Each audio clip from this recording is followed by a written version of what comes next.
দিনাজপুরের হাকিমপুর উপজেলার খাটিয়াচড়া গ্রামে কৃষকেরা বন্যায় ক্ষতির সম্মুখীন হয়েছে।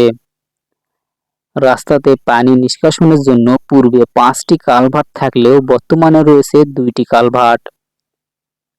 এতে ভোগান্তি বেড়েছে এবং দুর্ভোগে পড়েছে গ্রামবাসী। বর্ষাকাল হওয়ায় বৃষ্টির পানির নিচে তলিয়ে গেছে কৃষকদের দুগোছি ধানের চারা।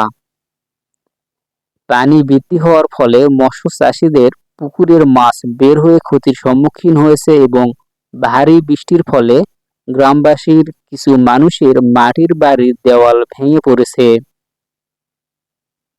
আরেকটু পানি বাড়লে গ্রামের ভিতরে পানি প্রবেশ করবে বলে আশঙ্কা করা হচ্ছে। গ্রামের রাস্তাটি কাঁচা থাকা অবস্থায় 5টি কালভার্ট ছিল। বর্তমানে রাস্তায় পাকা হওয়ার কাজ চলমান রয়েছে। বর্তমানে 2টি কালভার্ট রয়েছে, তাই পানি নিষ্কাশনের অধিক সময় লাগায় কৃষকেরা ক্ষতির সম্মুখীন হচ্ছে। কৃষকেরা ধারণা করতেছে এই বর্ষা মৌসুমে আবার যদি এমন বৃষ্টি হয় তাহলে মাঠের সকল ধানের চারা পানির নিচে তলিয়ে নষ্ট হয়ে যেতে পারে। গ্রামবাসীদের অভিযোগ, এখানে যদি আরও 3টি কালভার্ট স্থাপন করা হয় তাহলে দ্রুত পানি নিষ্কাশন হবে এবং দুর্ভোগ থেকে মুক্তি পাওয়া যাবে।